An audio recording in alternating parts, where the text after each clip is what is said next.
3 ঘন্টার একটি পরীক্ষায় 200টি প্রশ্ন রয়েছে। প্রথম প্রশ্নগুলির মধ্যে 50টি অঙ্ক প্রশ্ন রয়েছে। এটা বলা হয়েছিল যে অন্যান্য প্রতি প্রশ্নের জন্য সময় বরাদ্দ তার দ্বিগুণ সময় অঙ্কে প্রশ্নে ব্যয় করতে হবে। তাহলে অঙ্কে প্রশ্নে কত মিনিট ব্যয় করবে?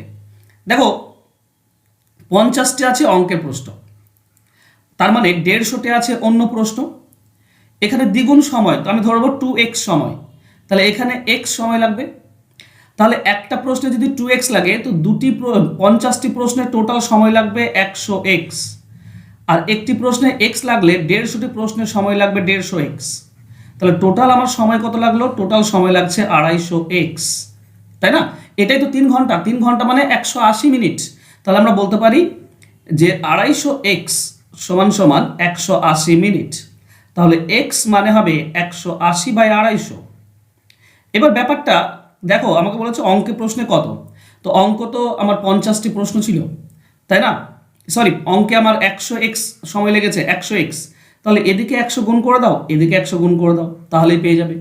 ওকে, এটা 50 দিয়ে কাটলে 5, এটা 50 দিয়ে কাটলে 2, 5 দিয়ে এটা কাটলে 5 3 15, 5 6 30, 72, 36 2 72 মিনিট। এটাই হবে সঠিক উত্তর। অঙ্কে 100x সময় লেগেছে, আর সেটা হচ্ছে 72 মিনিট। অ্যান্সার হবে অপশন এ। বুঝতে পেরেছো আশা করছি। বাকি ইকুয়েশন তোমাদের সামনে রয়েছে। ভালো লাগলে অবশ্যই লাইক কমেন্ট শেয়ার করো। ধন্যবাদ।